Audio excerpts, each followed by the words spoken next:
When Big West Wrestling rolls into the Valley, along with the show comes a bunch of folks who are likely on a steady diet of WWE and WCW. They are hoping to be some of the lucky ones to hit it big and make a living out of pinning a worthy opponent to the mat, with tens of thousands of screaming fans rooting them on. The reality of the business? It's tough to make it big. Those who are an ex-pro football player or a relative of a big-name wrestler likely have it way easier than these people, who get banged up for years with smaller promotions. Those who are smart, though, use their time in the smaller rings to hone all it takes to be the next Rock or Hulk Hogan, or in the case of the KC Connection, WWE's Team Extreme, which featured one of the two Hardy Boys and Lita. She is 5'4", 142-pound Casey Spinelli. He is 6'2", 221-pound Casey Andrews, and both have had aspirations to be in the ring since very early on.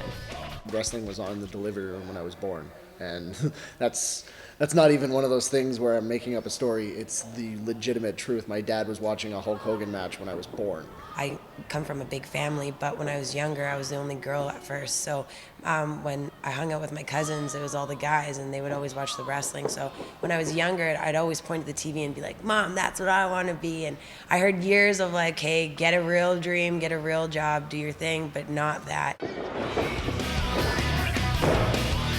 The real-life couple has been able to carve quite a name for themselves in the Big West circuit. They promote themselves as the best in the West from the East. Each wrestles in singles and tag matches, and when they aren't tagging each other in, they are ringside, adding that obnoxious manager persona. I got called up to Kelowna to do a match, and they just happened to put me with Casey Andrews, and I was Casey Spinelli. So when I walked in, I shook his hand, and I was just like, "Yay, we're both named Casey." So we had a good bond right off the start. Immediately. It's one of those things where it helps to have somebody to bounce things off of, as opposed to just going out there and doing it yourself. Because if I throw something at her and it works, then it works so much better than if I just yell at a fan. From the minute I was exiled to this pile of garbage you people call a home, I told you I was going to be the best.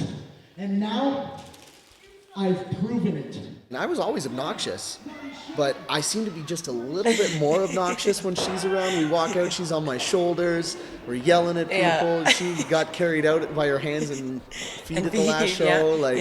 And so, I mean, it just adds all this new stuff. And the hardest part of it for me is just trying not to laugh at her. If, knock on wood, something happened to me tonight and I wouldn't be able to carry on with this, I'm really lost, because this is what my heart and soul is in, and I just want to do it. I don't want to have to worry about another job I have to go to. I just want to worry about keeping fit and sure of my priorities here in wrestling, and just make sure that I continue to stay going up.